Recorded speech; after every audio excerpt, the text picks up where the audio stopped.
Hello students, how are you? Good evening. Today we start the chapter 1 of class 9th motion. आप लोगों ने motion के बारे में पहले भी पढ़ा होगा क्लास 8 के अंदर। तो मोशन चैप्टर जब हम शुरू कर रहे हैं तो सबसे पहले मोशन का मीनिंग की बात करते हैं। तो कहता है मोशन मीन्स मूवमेंट। तो मूवमेंट का मतलब होता है मूव करना एक जगह से दूसरी जगह। तो मोशन को जानने से पहले ज़रूरी होता है कि हम जाने कि रेस्ट क्या है। What is rest? Definition of rest.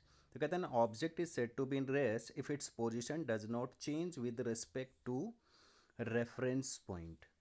कहता है कि किसी रेफरेंस पॉइंट के रेस्पेक्ट में यदि किसी बॉडी की पोजीशन नहीं बदलती है तो उसे बॉडी को हम कहेंगे रेस्ट में। सिंपल सा मैं एक एग्जांपल लिखता हूँ, जैसे आवर होम। हमारा घर भी क्या है? रेस्ट में, क्योंकि घर चलता नहीं है तो वो रेस्ट में।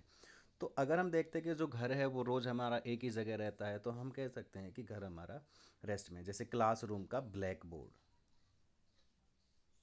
क्लासरूम का ब्लैक बोर्ड भी रेस्ट में, क्योंकि जब हम स्कूल जाते हैं, रोज़ आते हैं, उसको देखते हैं तो वो हमें वहीं पर दिखता है। इसके बाद आता है मोशन। डेफिनेशन की बात करें, कहता है ना, object said to be in motion if its position changes with respect to the reference point. Again वो कहता है रेफरेंस पॉइंट के रेस्पेक्ट में यदि किसी बॉडी की जगह बदलती है तो उसे कहेंगे हम मोशन में। तो सबसे पहले क्लियर कर दे कि रेफरेंस पॉइंट क्या है। कि रेफरेंस पॉइंट कुछ भी हो सकता है, कोई भी जगह हो सकती है। फॉर एग्जांपल है स्कूल हमारा। स्कूल को अगर हम रेफरेंस पॉइंट माने तो स्कूल हमारा रहेगा रेस्ट में, और जो बच्चे हैं उसमें आते हैं जाते हैं तो बच्चे रहेंगे मोशन में। मोशन के लिए एग्जांपल ले सकते हैं मूविंग कार। हालांकि वैसे बहुत सारी चीज़ों में हम देखते हैं कि कभी कभी हमें लगता है वो मोशन में है, इसलिए एक टर्म आती है, कहता है rest and motion are related with each other. तो कहता है कि जो रेस्ट और मोशन है वो एक दूसरे से कैसे रिलेट करता है। फॉर एग्जांपल मान लीजिए हम बस में बैठे हैं, कोई हमसे ये पूछे कि भाई बस में हो तो आप मोशन में हो या रेस्ट में हो, तो उस टाइम हमें जवाब देना है कि अगर with respect to surround, surround के रेस्पेक्ट में अगर हम कहें तो we are in moving position यानी कि इन मोशन, और with respect to bus we are in rest condition. उसके बाद आता है students, there are the three types of the motion. सबसे पहला है लीनियर मोशन। तो लीनियर का मतलब होता है एक सीधी लाइन, या इसे हम कह सकते हैं ट्रांसलेटरी मोशन। कहता है कि जब एक ऑब्जेक्ट एक पॉइंट से दूसरे पॉइंट तक सीधा चला जाए तो that type of motion is known as linear motion. दूसरा आता है हमारा ओसिलेटरी मोशन और वाइब्रेटरी मोशन, जैसे हम सिंपली कहते हैं vibrations. Motion of object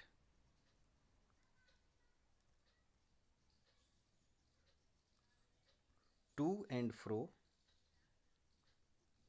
and back to fourth,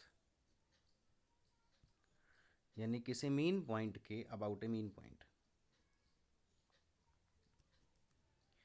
तो कहता है किसी मीन पॉइंट के कभी इधर और कभी इधर के मूवमेंट को कहेंगे हम ऑसिलेटरी मोशन, या हम इसे कहेंगे वाइब्रेटरी मोशन। एग्जाम्पल रहेगा हमारा पेंडुलम,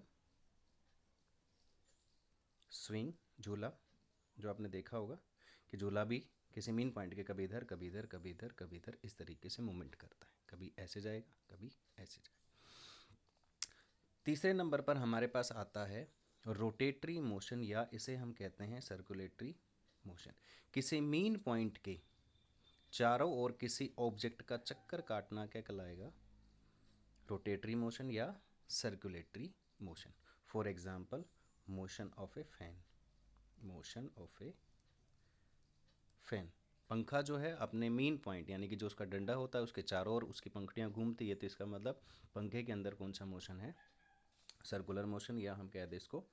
तो ऑसिलेटरी मोशन और रोटेटरी मोशन ये जो है हम दोनों आगे की क्लासेस में पढ़ेंगे। अभी यहाँ पर आपके सिलेबस में सिर्फ लीनियर मोशन है।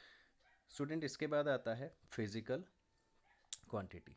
It is a physical property of material और बॉडी। किसी बॉडी की या किसी मटेरियल की वो प्रॉपर्टी है जिसे हम मेजरमेंट कर सकते हैं, विच कैन बी मेजर। जैसे हाइट ऑफ ए पर्सन, यानी कि हम खुद की हाइट अगर मेजरमेंट करते हैं तो वो एक फिजिकल क्वांटिटी।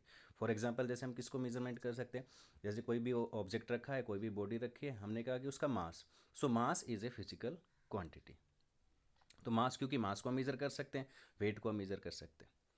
फिजिकल क्वांटिटी है वो दो टाइप की होती है। नंबर वन है scalar quantity and the vector quantity. Scalar quantity are those quantity which has only magnitude. Magnitude का मतलब होता है उसकी वैल्यू। फॉर एग्जाम्पल है, इसके लिए मैं एग्जाम्पल लिखूंगा मास। तो मास में आ जाएगा 5 kg।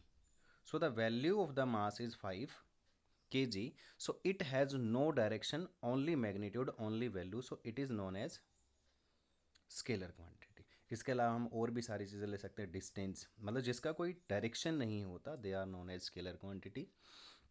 सेकेंड है vector quantity which has magnitude as well as direction.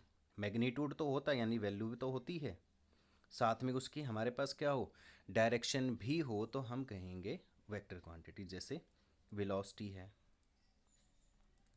Wait है, दीज आर वेक्टर क्वांटिटी।